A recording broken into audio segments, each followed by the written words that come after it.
Hello, what is up mga moms or sir ma'am? Ako po si Ralph Cifra, isang visual artist from Manila, Philippines. And today we are going to customize the McFarlane Toy Superpowers The Bug na vehicle. So ito yung vehicle, super nice na headquarters from McFarlane Toys na Superpowers action figure toy line. And then ito yung mga action figures na 4.5 inches tall na pwede sumakay sa loob. Now, i-customize natin to. Gagawin natin yung comic book style of repaint natin. So first, ang gagawin natin dito, mag-spray tayo ng Bosny Flat Clear. Number 1 na yung flat clear. So around mga 2 thin coats yung gagawin natin. So, sa outside at saka dito sa loob. Okay, para mapintahan din natin yung loob niya. Okay, so yun, balikan ko kayo kapag nasprayan ko na siya. Okay, so ito na yung status ng ating The Bug. Nag-apply na ako ng darks, highlight 1 and highlight 2 dito sa blue area. Tapos dito gawin natin yung mag-apply tayo ng paint dito sa kanyang eyes. So unahin natin yung darks, yung shadows, tapos highlights 1 and highlights 2. So for this, maggagawa tayo ng mga reflections ng mga buildings dito sa kanyang eyes. So unahin ko muna dark orange. So, dagdagan pa natin ng dark na color kung medyo light siya. Darker tones muna lagi yung inuuna natin. Okay? Like that. Darkest tone muna. Pwede dito sa taas.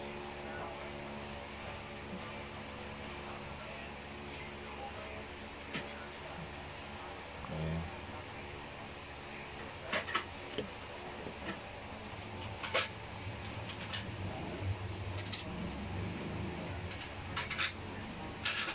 Then after the dark color, apply tayo ng lighter layer. Ito na yung highlights layer 1. So you can shape yung mga shape ng buildings dito sa kanyang eyes. So usually buildings rectangular lang naman yan. So just move your brush up and down with different heights. Para makapag-create tayo ng cityscape na merong background and foreground. Then, apply pa rin tayo ng lighter shade naman ng orange. Okay? So, this is a lighter shade of orange para dun sa mga edges and sa top part ng mga building.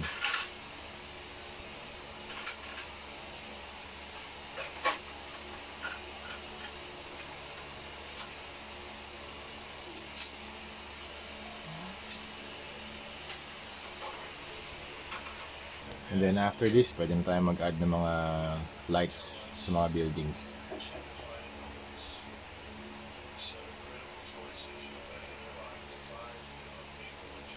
So you can do dots, mga lines. Pwede rin horizontal or vertical.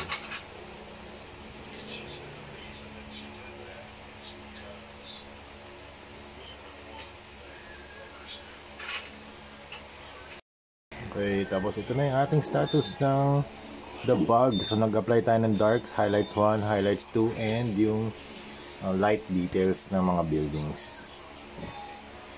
Tapos para naman sa line art, pwede tayong gumamit ng Sharpie permanent marker na chisel na point para makapag-add ng line art dito sa body niya. Mas maano kasi ito mas black yung color ng ink kaysa dun sa paint na ginagamit natin. So ito muna yung gagamitin natin. At saka mas may control tayo dito since sobrang laki nung surface area. Ayan. So we can do transition lines. Ayan. Okay, next step, mag-add naman tayo ng highlights. Ito na yung last level of highlights na gagawin natin. Ito mostly wala na itong mixture ng colors, white lang to.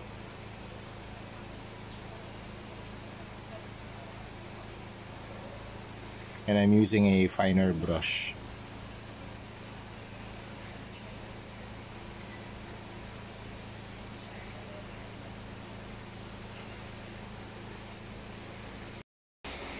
Okay, done na tayo sa ating blue beetle na the Bug Mobile Aerial Headquarters na project natin.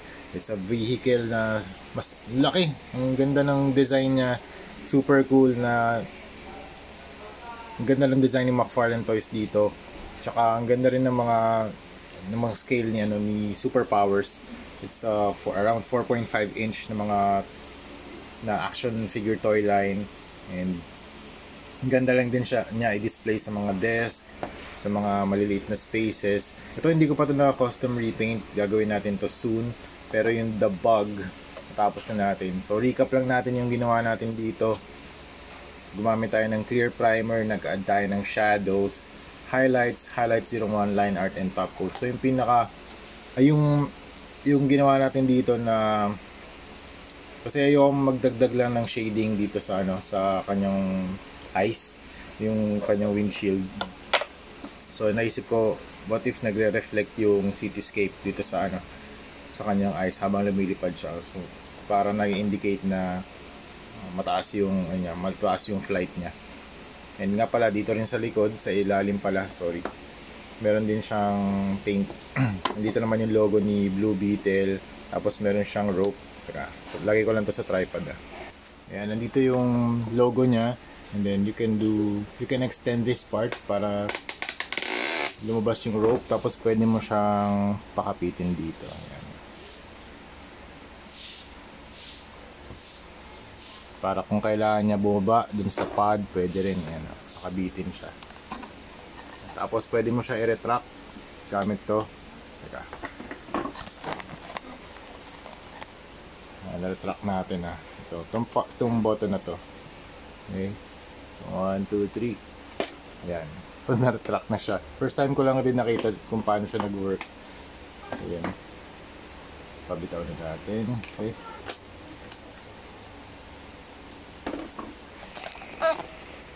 Super happy ako sa project na to kasi ang ganda ng design ng The Bug. And ngayon lang din ako nakakita ng vehicle na ganito yung design. So, super fun to customize. Ang daming canvas for customization for the paint. And I also used Sharpie kasi yung black paint dito parang mas ina-absorb siya nung plastic, so hindi siya makita. For additional contrast, gumamit ako ng Sharpie. Tapos ito yung kanyang likod, nag-add na lang ako ng signature dito sa may part na to, sa wings. Tapos nagre-reflect din yung pinaint natin na na mga cityscape dito. Ayan. So yung mga buildings pwede rin mag-reflect from the inside. Okay, so yun yung ginawa nating effect, yung cityscape na paint effect dito sa sa kanyang eyes. Tapos may mga stickers din dito, hindi ko na ginalaw para ma-retain din yung mga buttons. Ayoko na siyang i-paint over. So I think it works naman yung mga stickers na nilagay nila dito. And hindi ko na siya kailangang i-paint. Naglagay na lang din ako ng signature sa likod. And pero dito sa mga nakikita sa labas, yan, pinaint ko siya. Sa ilalim, yung underbelly ng ship or ng vehicle, naglagay tayo ng darks, ng mid-tone. Hindi, yung mid-tone, ito na yung base color niya. So yun lagi yung concept natin, yung mid-tone. Kaya tayo nag-spray ng clear primer kasi yun na yung base color yun na yung mid-tone ng paint job na ginagawa natin. Hindi na natin siya kailangan lagyan ng another base coat ng mid-tone kasi gusto ko kung ano yung base color natin, kung ano yung original color ng toy. Mag-add na lang tayo ng shadows, ng highlights, and highlights, first layer of highlights and then second layer of highlights. Kung gusto nyo pa mag-add ng third layer, pwede na naman. And then line art. Okay, sa line art, ito yung ginamit ko, Sharpie. Okay, so nag-articulate din to itong mga legs. Wala namang kaso dyan, same lang articulation. Tapos yung mga features niya, nag-open yung wings and na-extend to part na to, yung kanina. Okay? So that's it. Ipapak na natin to. Thank you very much for watching and see you. Ayan, taga. Ayan, 360 muna. 360 view muna. So here's the front, the side, top view, bottom view. rear view, and the other side. So that's it. Thank you very much for watching, and see you sa next video. Bye bye.